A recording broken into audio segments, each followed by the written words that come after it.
dünyanın ne çok nazıyam ben.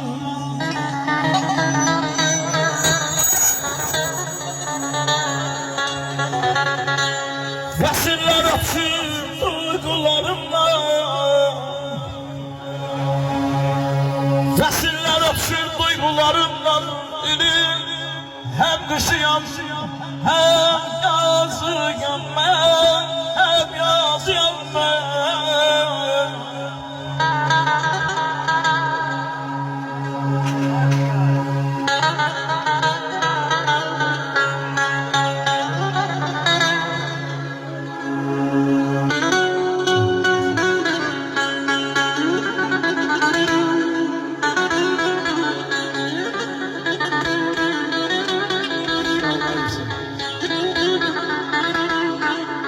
Dostlar, ana yurdun her daşına belə də bulaq varmı bulağına benziyə?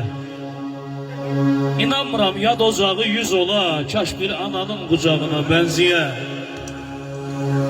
Gülə bilməz nəsillərin hüzünə, axı quru yerin asları nə, üzü nə?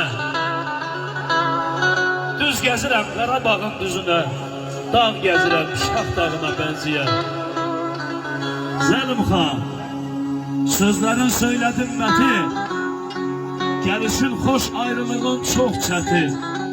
Nə haddi var əfsanəvi cənnətin, Azərbaycan torpağına, Şirvan torpağına, Ucar torpağına, Ələdarlı torpağına bənzəyən. Var olsun elimiz obamız, çox sağ olun. Sağ olun, çox.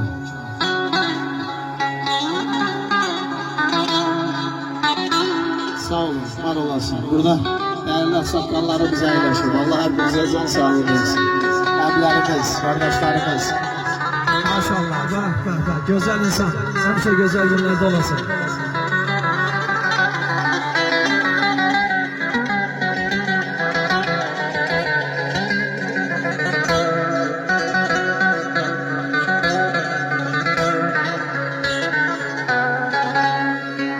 Anam Qarabağdır milim muğam,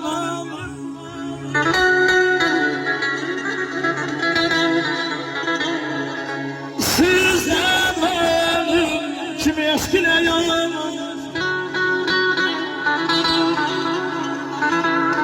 Başına döndüm Azerbaycan'a,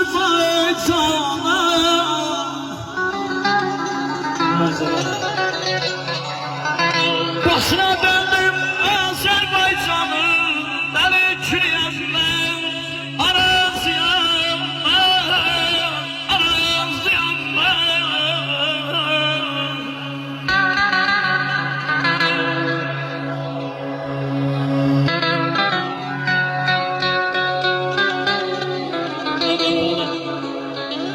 Allah Teala muradın işin adam dilesin. Amin. Sağ salamat gedib gəlsin inşallah. Nə qədər arzularım var, çin olsun. Gün olsun bak belə gözəl, hep kara, belə gözəl. Yığıncaq gələndə də qeyd olunsun inşallah. Allah hər bir valideynin evladı ilə gözün aydın eləsin.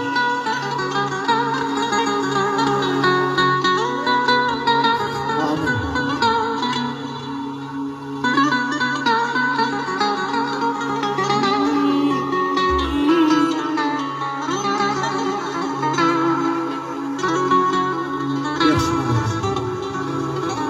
Uşaqlıq illərim yolda yorulur. Uşaqlıq illərim yolda